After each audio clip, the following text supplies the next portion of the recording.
Jantric Kontho presents The Devotion of Suspect X. Novel by Keigo Higashino. And don't forget to like this video and subscribe to this channel.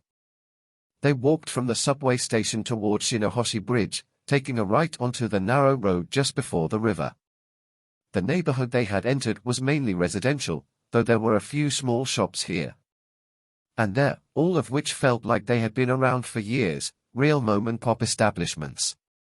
Most other parts of town had long since been overrun with supermarkets and chain stores, but this area was different. This is the old downtown district, Chitamachi, thought Kusanagi. Maybe that's what makes it feel different. It was already past 8 p.m. An old woman carrying a wash basin ambled past them along the sidewalk. There must be a public bath nearby, Kusanagi conjectured. Close to the station, lots of shopping, not a bad place to live. Kishitani remarked quietly. Your point? Nothing, really. I was just thinking this isn't a terrible place for a single mother to raise her daughter. Kusanagi grunted. The junior detective's comment would have seemed a little odd if they weren't now on their way to meet a single mother and her daughter. That, and Kusanagi knew that Kishitani himself had been raised by a single mom. Kusanagi walked steadily, occasionally glancing at the small address plates on the telephone poles, comparing them to the address written on the memo in his hand. They should be arriving at the apartment building soon. The memo gave a name, too, Yosuko Hanaoka. At the time of his death, Shinji Togashi had still been a registered occupant at the address he'd left in the guestbook at the rental room. It just wasn't where he had actually been living. Once they'd identified the body, the police had put out a bulletin on the television and in the newspapers asking for anyone who knew anything about the dead man to contact their local law enforcement. That had turned up nothing. But the real estate agent who had rented Togashi the old apartment in Shinjuku knew where he used to work, a used car place. He hadn't been there long, though, quitting before his first year was up. Still, the lead had been enough to give the investigation some legs. It turned out that the victim had once been an import luxury car salesman, and he'd been fired when he was caught skimming from the till. He hadn't been charged, however. The detectives had found out about it when they went to the car dealership to do some questioning. The importer was still doing business, but no one on staff there now knew much about Togashi, or at least, no one who was willing to talk. The investigators did learn that, at the time that he was working there, Togashi had been married. And according to someone who knew him after the divorce, he had made a habit of visiting his ex-wife, and the ex-wife had a child from a former marriage. It wasn't hard for the detectives to trace their movements. Pretty soon, they had an address for Yosuko and Misato Hanaoka, the apartment they were heading for now, here in the Morishita district of Ito Ward. Well, I shall pull the short straw on this one, Kishitani said, sighing. What?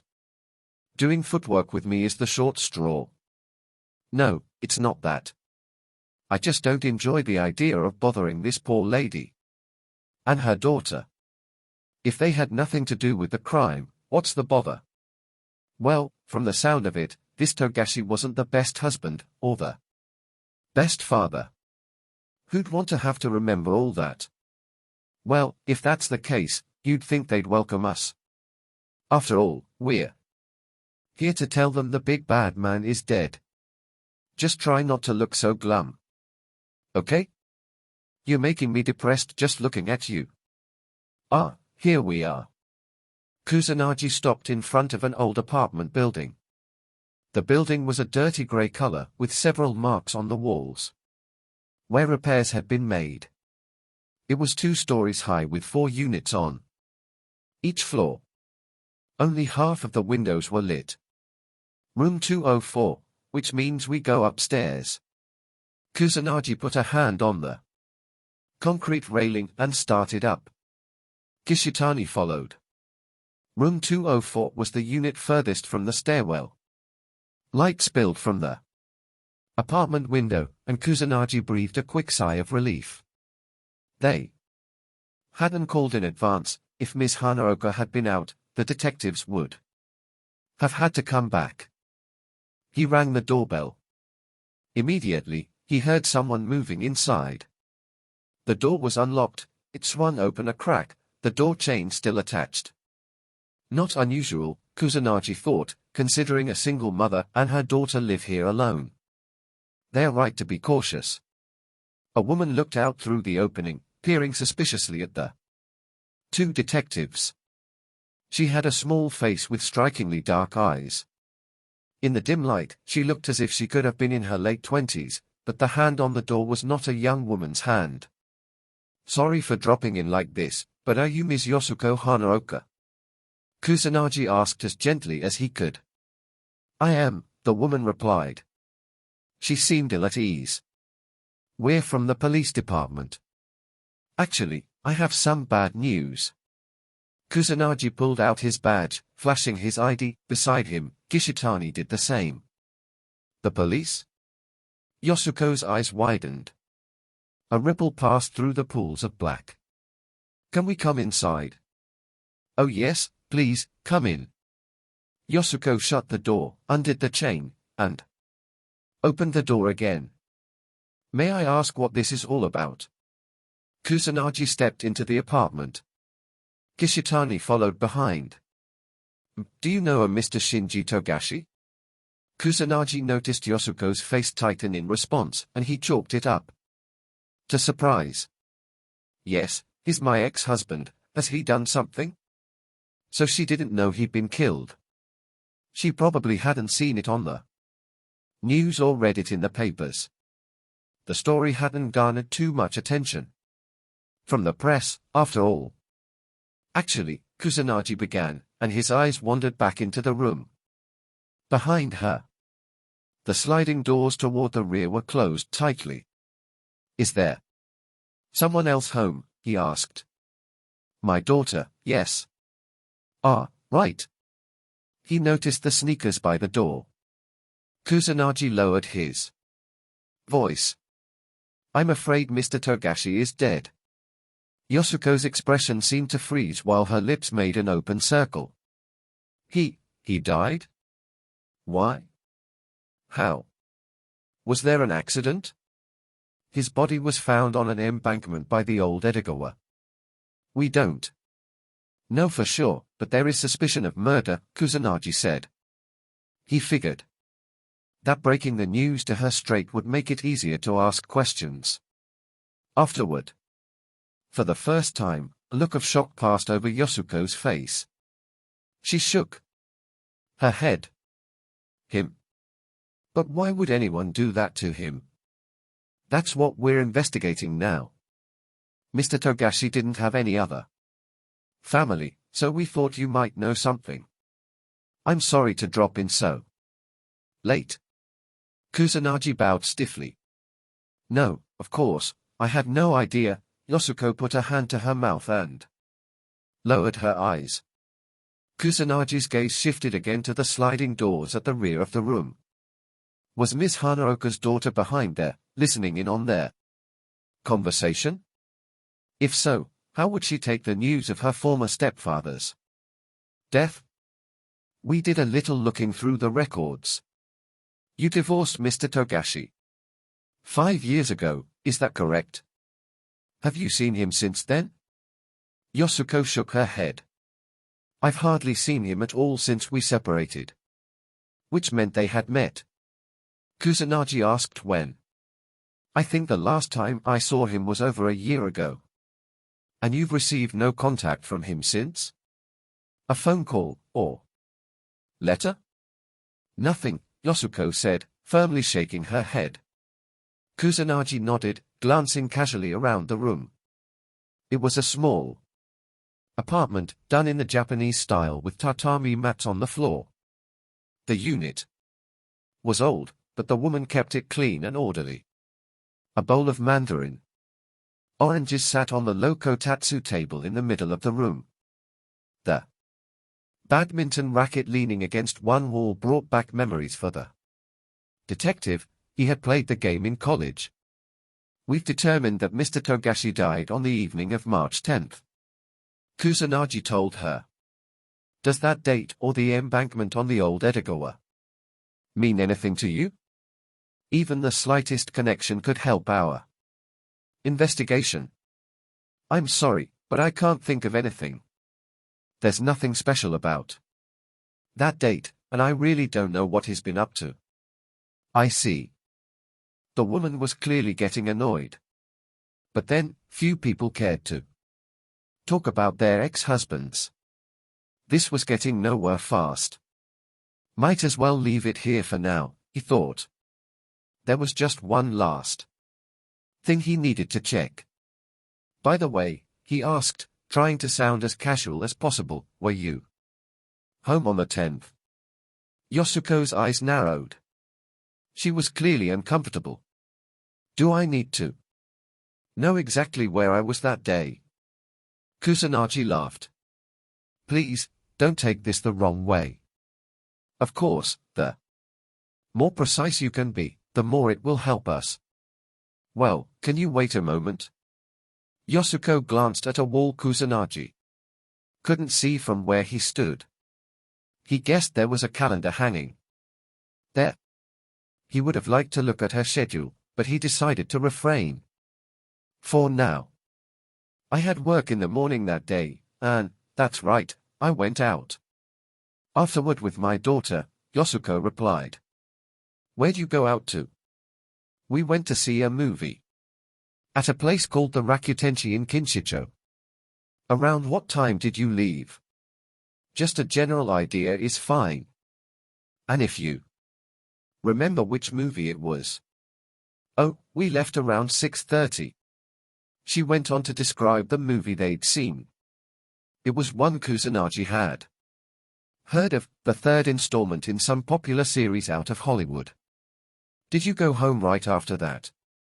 No, we ate at a ramen shop in the same building, and then we went out to karaoke. Karaoke? Like, at a karaoke box? That's right. My daughter wanted me to go. Kusanagi chuckled. Do the two of you do that often? Only once every month or two. How long were you there for? We usually only go for about an hour and a half. Any longer and we get home too late.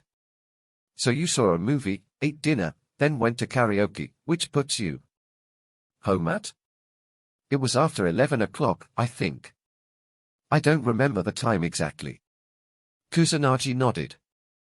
There was something about the story that didn't sit right, but it wasn't anything he could put his finger on. It might be nothing at all. They asked the name of the karaoke box, bid Ms. Hanaoka good night, and left. I don't think she had anything to do with it, Kishitani said in a low voice, as the two detectives walked away from apartment 204. Hard to say. I think that's great that they go out to karaoke together. It's not often you have a mother and daughter who get along so well.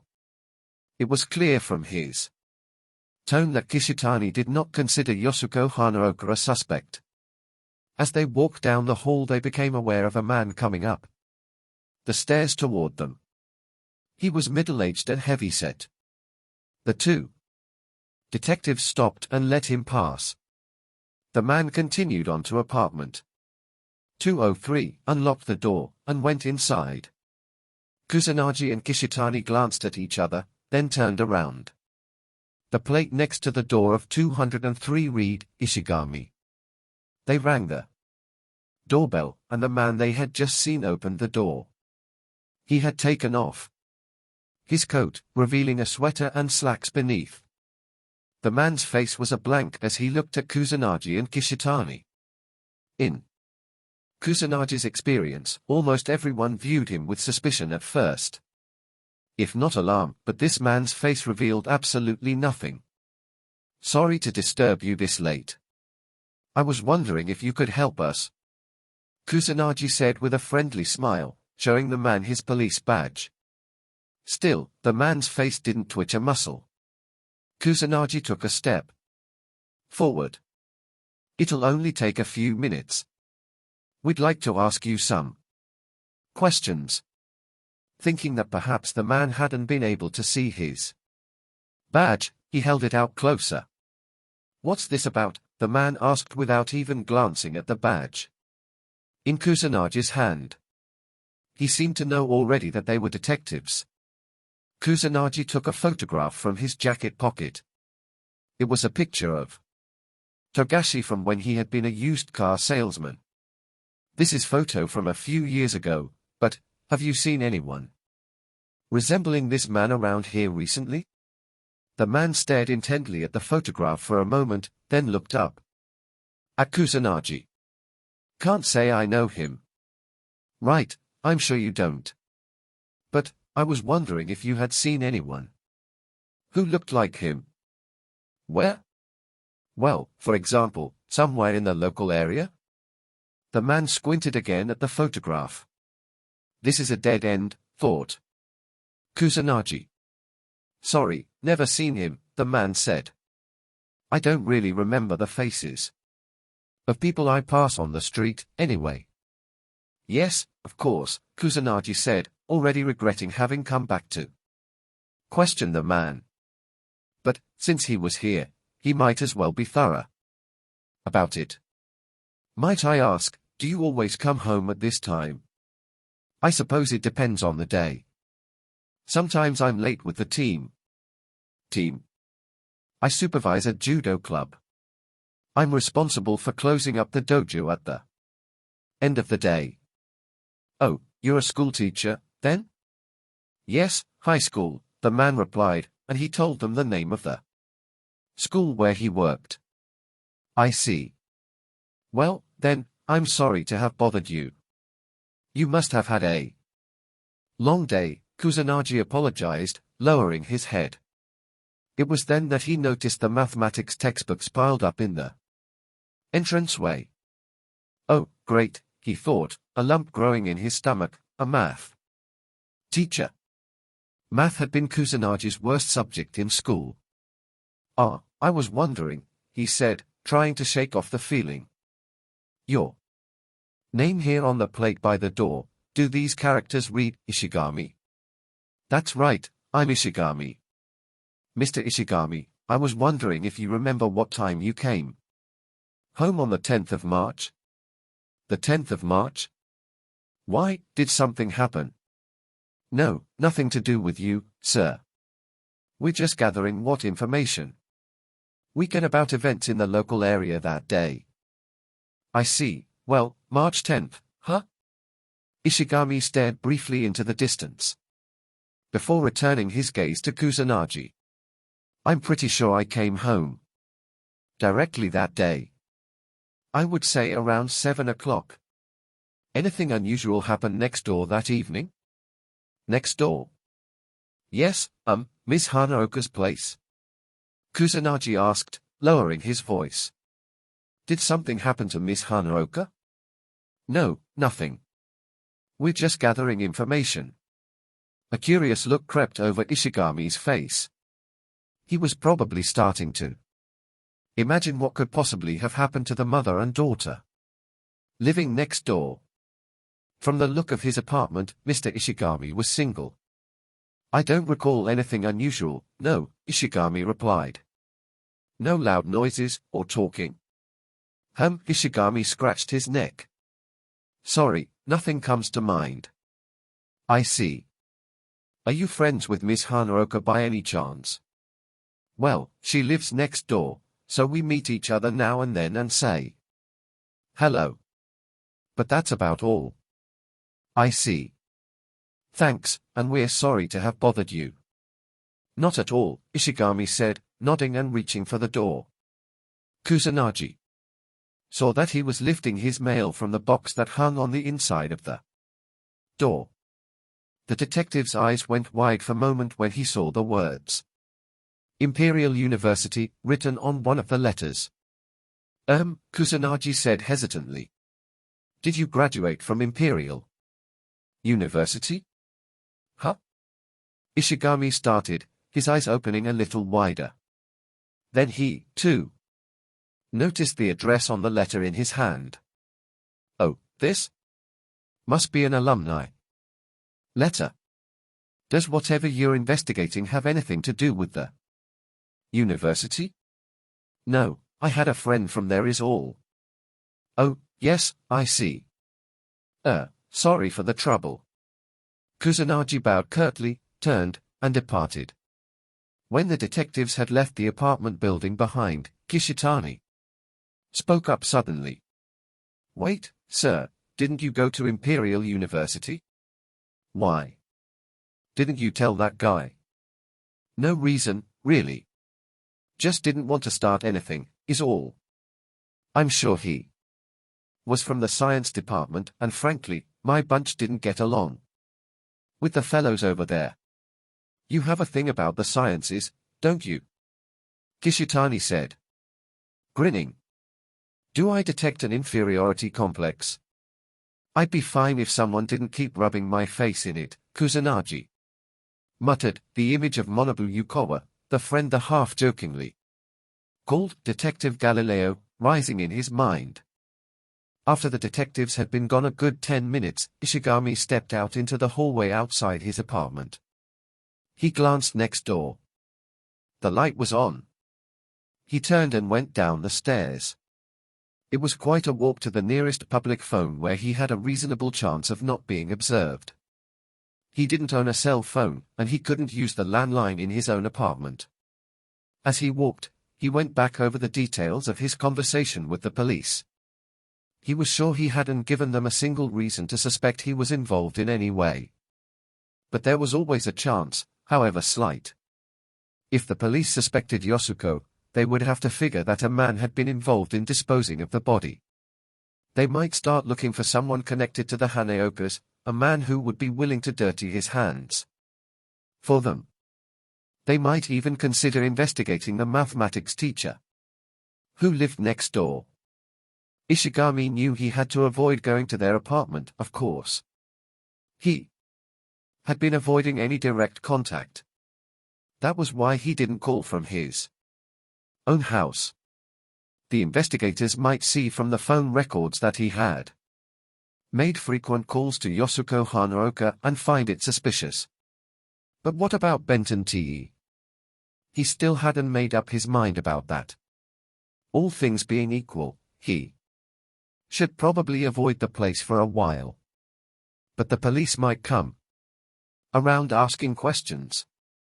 The owners might tell them about how the mathematician who lived next to Yosuko came by there every day to buy lunch. Wouldn't they find it odd if he stopped coming right after the day of the murder? Shouldn't he keep going there as usual so as not to raise suspicions? Ishigami didn't trust his own capacity to come up with a logical answer to this question because he knew that, in his heart, he wanted to keep going to Benton Te. That lunchbox shop was his connection to Yosuko. If he didn't go there, he would never see her at all. He arrived at the public phone and inserted a telephone card. The card had been a gift from another teacher. The front showed a picture of the teacher's newborn baby. The number he dialed was for Yosuko's cell phone. They might have put a tap on her home phone, after all. The police claimed they didn't wiretap citizens, but he didn't trust that one bit. Yes, came Yosuko's voice over the line. She would have already guessed that it was he, because of the public number. He had told her he would contact her this way. It's me, Ishigami. Oh, yes. The police came to my apartment a few minutes ago. I'm guessing they dropped by your place as well. Yes, a little while ago. What did they want to know? Ishigami listened to every word Yosuko said, organized it in his head, analyzed it, and committed it to memory. It seemed that, for the time being, the police didn't directly suspect Yosuko. They had probably just been following procedure when they asked after her whereabouts. They might have someone check out her story, but it probably wouldn't be a high priority. But if they found out that Togashi had visited on the 10th, that he had come to see Yosuko, they wouldn't be so friendly the next time they turned up. And the first thing they were bound to check out would be her statement that she hadn't seen Togashi recently. Luckily, he had already prepared her for that eventuality. Did the detectives see your daughter? No, Misato was in the back room. I see. Still, they will probably want to question her before long. You know what to do if that happens, right? Yes, you were very clear. I think she'll be okay. I don't mean to repeat myself, but remember, there's no need to make an act of it. She just needs to answer the questions they ask as mechanically as possible. Yes, I told her that. Did you show the police your ticket stubs? No, I didn't. You told me I didn't have to show them unless they asked for them specifically. Then that's fine. By the way, where did you put the stubs? In a kitchen drawer. Put them inside the theater pamphlet. Nobody goes out of their way to store ticket stubs. They might suspect something if you have them in your drawer. Okay, I'll take them out. By the way, Ishigami swallowed. He tightened his grip on the receiver. The owners at Benton Tea, do they know about me going there to buy my lunch? What? Yosuko asked, momentarily taken aback. What I'm asking is, do the people who run the store where you work know that your neighbor comes there frequently to buy lunches? This is rather important, so please be honest. Well, yes, actually. The owners were saying they were happy you were such a reliable regular. And they know that I'm your neighbor? Yes, is that bad? No, I'll worry about that. You just do as we discussed. All right? Yes. Right, Ishigami said, turning to set down the receiver. Oh, Mr. Ishigami? Yosuko's voice came softly. Yes? Thank you. Thank you for everything. We're in your debt. No, Ishigami paused. Don't mention it, he said, and he hung up the phone. When Yosuko said, thank you, he had felt a tingle rush through his body. Now his face was flushed and he welcomed the night breeze on his skin. He was even sweating a little. Ishigami headed home, elated. But his high didn't last long when he remembered what she had said about Benton Tea. He realized that he had made a mistake when talking to the detectives. When they asked how well he knew Yosuko, he had only told them that they said hello when they chanced to meet. He should also have told them about the lunchbox shop. Did you confirm Yosuko Hanaoka's alibi? Mamiya had called Kusanagi and Kishitani over to his desk. He was clipping his nails. The karaoke box checked out, Kusanagi reported. The person at the desk then knew her face. And they were in the book, from 9:40 for an hour and a half. What about before that? Considering the time, they probably caught the 7 o'clock show at the theater. It ended at 9:10. If they went to eat ramen after that, their story holds, Kusanagi said, looking over his notes. I didn't ask if their story held, I asked if you checked it out. Kusanagi closed his notebook. His shoulders sagged. Just the karaoke box. You call that doing your job, detective? Mamiya asked, glaring up at him. Come on, Chief. You know it's almost impossible to check out alibis in theaters and ramen shops. One ear listening to Kusanagi, Mamiya pulled out a business card and threw it on the desk. The card read, Club Marion. It gave an address in Kinshicho. What's that? The place where Ms. Yosuko used to work. Togashi dropped in there on the 5th of March. 5 days before he was murdered. Apparently, he was asking about Yosuko. Anyway, I think that's more than enough for even you to figure out what I'm getting at. Mamiya pointed to the door behind the two detectives. I want you to go and check out that alibi, every bit of it. If anything doesn't fit, I want you to go back and talk to this Yosuko again.